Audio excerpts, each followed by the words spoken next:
नमस्कार, आप देखना शुरू कर चुके हैं न्यूज फॉर नेशन। मैं हूं आपके साथ धीरेन्द्र। कल यानी मंगलवार को बिहार के लोकतंत्र के महापर्व का दूसरा पड़ाव और अंतिम पड़ाव संपन्न हो जाएगा। इसके बाद इस लोकतांत्रिक पर्व में लोकतंत्र का मालिक क्या फैसला सुनाता है, ये 14 तारीख को क्लियर होगा। हम आपको बिहार के विभिन्न क्षेत्र विशेष की लोगों की मिजाज को बताने की कोशिश कर रहे थे। कल हमने आपको सीमांचल के बारे में बताया, उसके पहले मगध के बारे में बताया था। आज हम चर्चा करने जा रहे हैं चंपारण क्षेत्र की। चंपारण कई मामलों में महत्वपूर्ण है। वैसे ऐतिहासिक दृष्टि से चंपारण को अगर देखते हैं तो महात्मा गांधी की याद आती है। ये वही धरती है जिसने मोहनदास करमचंद गांधी को बापू बना दिया था। अब इस विधानसभा चुनाव में चंपारण किस पार्टी के लिए कितना महत्वपूर्ण है, इसको जरा समझिए। पूर्वी चंपारण और पश्चिमी चंपारण, दोनों चंपारण क्षेत्र को मिलाकर 21 विधानसभा क्षेत्र बनते हैं, दोनों चंपारण जिला को मिलाकर।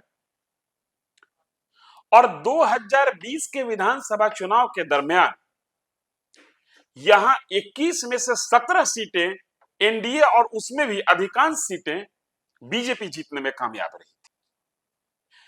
बिहार बीजेपी के दो बड़े दिग्गज संजय जायसवाल और राधा मोहन सिंह इसी चंपारण क्षेत्र से आते हैं। राधा मोहन सिंह राजपूत जाति से आते हैं, बड़े नेता हैं, केंद्रीय कृषि मंत्री रह चुके हैं। और संजय जायसवाल बिहार प्रदेश भाजपा के अध्यक्ष रह चुके हैं।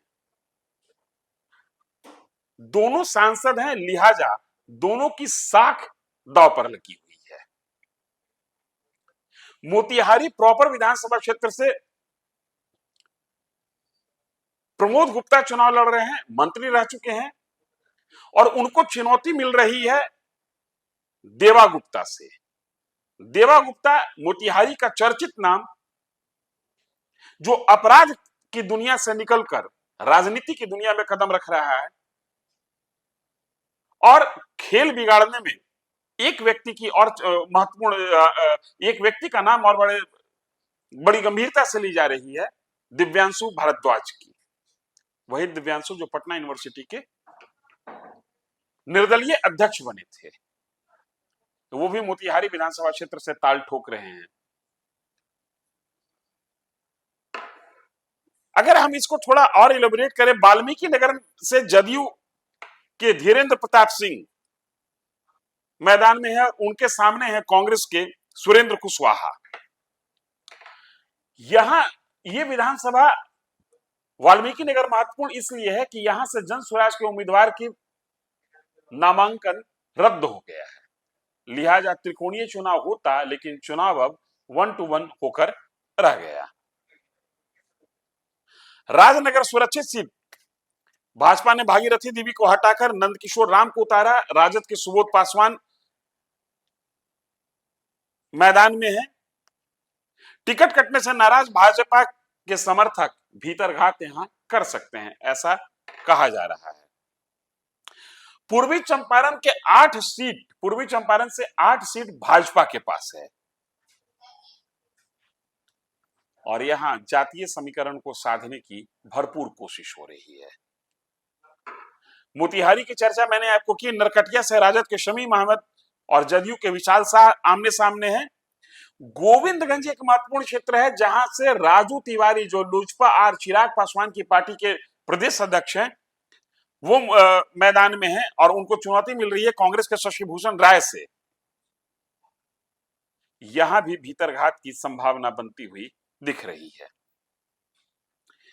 चिरैया एक महत्वपूर्ण विधानसभा क्षेत्र, भाजपा के लाल बाबू गुप्ता, राजद के लक्ष्मी नारायण यादव और जनसुराज के संजय सिंह के बीच लड़ाई है। रक्सौल में भाजपा, कांग्रेस और जनसुराज त्रिकोणीय लड़ाई बनाने में लगे हुए हैं। केसरिया से जदयू की शालिनी मिश्रा, ये इनके पिता कम्युनिस्ट पार्टी के बड़े नेता हुआ करते थे, जदयू से हैं, एक विधायक रह चुकी हैं और फिर से मैदान में है। केसरिया का ऊंट भी किस करवट बैठेगा, ये देखना महत्वपूर्ण है, क्योंकि इनकी लड़ाई वीआईपी पार्टी के वरुण विजय से है। मधुबन विधानसभा सीट से भाजपा के रणधीर सिंह, इनको चुनौती मिल रही है राजद के संध्या रानी से। और अब बात सुगौली की, यहां से वीआईपी का पर्चा रद्द हो गया। हालांकि सुगौली ऐतिहासिक दृष्टिकोण से भी महत्वपूर्ण है।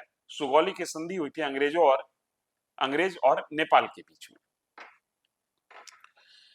वीआईपी का पर्चा रद्द होने के बाद लोजपा रामविलास के बबलू गुप्ता, जनसुराज के अजय झा के बीच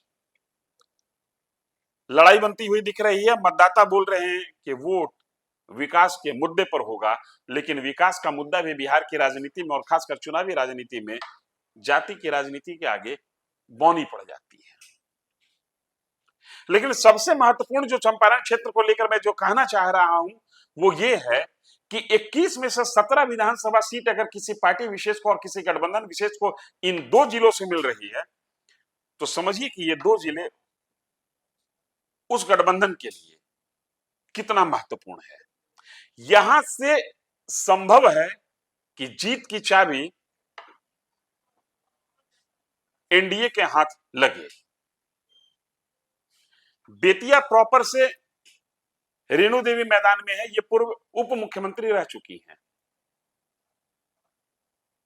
लिहाजा अगर भाजपा के नजरिए से ही देखें तो 3 कद्दावर नेता हैं, 2 नहीं 3, संजय जायसवाल, राधा मोहन सिंह और रेणु देवी।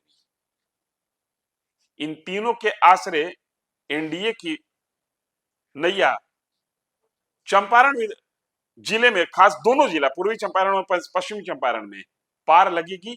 और क्या 2020 का इतिहास दोहराया जाएगा या एनडीए उससे भी बेहतर प्रदर्शन करती है, या महागठबंधन एनडीए के रथ को यहां रोकने में कामयाब रहेगी। मतदान कल होना है, नतीजा 14 तारीख को आएगा। लेकिन पूर्वी चंपारण और पश्चिम चंपारण की तस्वीर है क्या, हमने आपके साथ साझा करने की कोशिश की। इस वीडियो में इतना ही। धन्यवाद।